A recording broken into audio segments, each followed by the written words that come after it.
This is how to make your own custom Grinch wine glasses. It is very easy. I bought these wine glasses from Ross for 99 cents each. I needed 7, but they only had 6, so mine is the eyeball.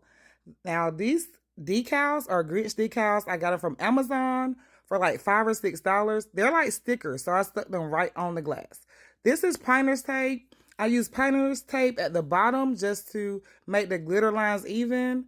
Now, the resin hardener mix is a little tricky to work with. I've been using it for over a decade on my custom earrings. This is my first time using it for this type of project, but I figured it would work because it sticks everything together.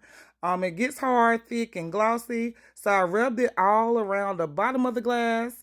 You probably can use glue or Mod Podge, but I like working with this resin mix.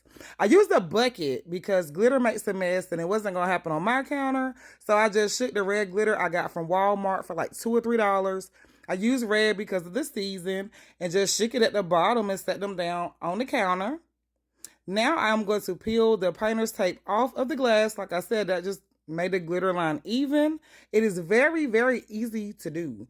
I turn them upside down just to make sure all the glitter was gone. Let them dry for a day or two.